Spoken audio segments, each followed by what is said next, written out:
அப்படி என்ன அதுதான் வந்து திருமலை யாத்திரை அப்படின்னு சொல்லுவோம். அது வந்து திருப்பதி யாத்திரைங்கிறது ரெண்டா புதுசா வந்தது. ஆக்சுவலா வந்து திருமலை யாத்திரைன்னு அதுக்கு பேர் இருந்தது. இப்ப அது பழக்கத்துல திருப்பதி யாத்திரைன்னு வந்துருது. திருமலையை நோக்கிதான் அன்னைக்கு காலத்துல எல்லாமே வந்து பாத யாத்திரா. இன்னைக்கும் நிறைய கோடானு கோடி பேர் புரட்டாசி மாசம் உண்டா அப்பப்ப எப்போ முடியுமோ அவ போயிட்டு தான் இருக்கா. முடிஞ்சவா செருப்பு இல்லாம போறா, முடியாதவா இன்னைக்கு வந்து கட்டாயத்துல இருக்காங்க, செருப்போட போட்டு இருக்காங்க. அது 2 நாள்ல 3 நாள்ல அவ உடல் தகுதியோ எல்லாத்துக்கும் மேல திருவேங்கடமான அனுகிரகம் எப்படி இருக்கோ அப்படி அவ போய் சேர்ந்துடுறான். அழகா போய் தரிசனம் பண்ணிட்டு வந்துடுறான். இது வந்து எப்படி நினைச்ச மாத்திரத்துக்கு நடக்குதா, நினைச்சா உடனே கிளம்ப முடியும்? கண்டிப்பா கிடையாது. அவன் என்னைக்கு ஷெட்யூல் போட்டு தரானோ அன்னைக்குதான் நம்ம போகிறோம். அவன் நினைப்பான் இன்னைக்கு இந்த குரூப் இன்னைக்கு நம்மளை பார்க்க வரட்டும் அப்படின்னு. அன்னைக்குதான் நம்ம கும்பலே சேர முடியும். ஏன்னா சொல்றவன் ஒருத்த நடக்கிறவன் ஒருத்தனா இருப்பான். ஒருத்த பந்தவா சொல்லுவான் நான் வந்து மச்சின்னுவான். ஆனா அவன் வந்திருக்கவே மாட்டான் யாத்திரைக்கு. அதெல்லாம் அவன் நிச்சயம் பண்ணணும். திருவேங்கடையான் இந்த குரூப் என்ன பார்க்க வரப்போறது, நடந்தே வரப்போறது அப்படின்னு. இந்த திருவேங்கடையான் யாத்திரை தயவு செய்து ஒண்ணு உங்க எல்லாரும் பிரார்த்திக்கிறேன், உங்களுக்கு முன்னாடி யாரான அந்த மாதிரி யாத்திரை பண்ணா அவளுக்கு முடிஞ்ச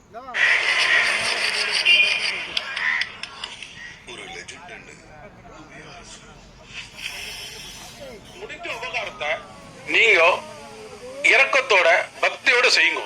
சில பேர் வந்து வயிற்று தூக்க முடியாத இருப்பா, அவ நடக்கட்டும், அவ பைய கொஞ்ச நேரம் நீங்க சுமக்கலாம், ரொம்ப விசேஷம். அவ பைய மாமா நான் பைய கொஞ்சம் தூரம் நடந்துன்னு வரேன். அவ சில பேர் ஒத்துக்க மாட்டா. சில பேர் பாவம் கொஞ்சம் நான் ஃப்ரீயா நடக்கிறேன்பா கொஞ்சம் தூரம், நீங்க பக்கத்துலயே வண்டியில போனாலும் பரவாயில்ல நடந்து போனா. இந்த மாதிரி ஏதாவது ஒரு இது வந்து வசதியான யாத்திரை பலன். அவ நடக்கிறவா உங்களுக்கு யாத்திரை பலன் கிடைக்கும். அதே போல அவளுக்கு தாக சாந்தி கொடுக்கறது, பாட்டில தீர்த்தம் இல்லைன்னா பிஸ்கட் இல்லைன்னா குளுக்கோஸ், என்ன நம்மளால முடியுமோ அந்த யாத்திரை நடக்கிற ஆளுக்கு பாத யாத்திரையா போற ஆளு அவளுக்கு கொடுக்கணும். இந்த யாத்திரை நீங்க இங்கேருந்து கிளம்பி படியேறி மேல போகணும். போற வழியில சில பேர் சில கோயில பார்த்துட்டு போவா, சில பேர் எங்கேயும் போக மாட்டா, நேர திருமலைக்கு தான் போவா, ஸ்ட்ரைட்டா மலைக்கு தான் போவா. இந்த பக்கத்துல ஏதான சில பேர் நடுவில் சத்திரங்கள்ல தங்கி இலப்பாரி அப்படி போறது உண்டு. அந்த மாதிரி தங்கி இலப்பாறவாளுக்கு உங்களால முடிஞ்ச இல்ல நடக்கிறவாளுக்கு விசிறி வாங்கி கொடுக்கறது ஏதாவது ஒண்ணு செய்யுங்க. அது ஏற்கனவே நான் உங்ககிட்ட சொல்லிட்டேன், முடிஞ்சதை செய்யுங்க. அவ இப்ப நடக்கிறவாளுக்கு நம்ம என்ன சொல்ல முடியும்? கோவிந்த நாமத்தை தவிர வேற துணை கிடையாது. கோவிந்த நாமம் அலைமேல் மங்காவை நினைச்சுட்டே நடங்கோ, காலுக்கு தெம்பும் மனசுக்கும் உற்சாகம் தானா கிடைக்கும்.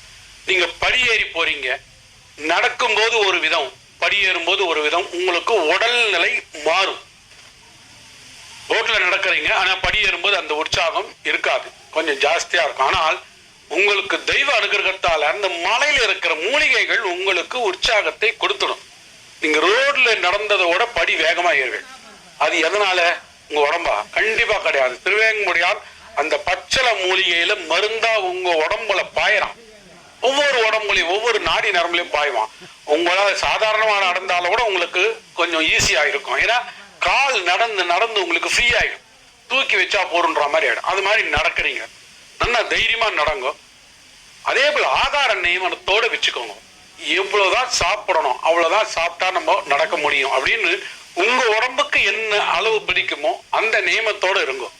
கிடைக்கிறதா இவா கொடுக்குறா அவா கொடுக்குறான்னு சாப்பிட்டுட்டேன்னா உங்களோட நடக்கும் வேகம், இது நான் சொல்லக்கூடாததுதான், இருந்தாலும் நீங்க போகிறது வந்து திருவேங்கடமடியான் திவ்ய தரிசனத்துக்காக, இது நடுவில் கிடைக்கிற அல்ப சுகத்துக்காக கிடையாது.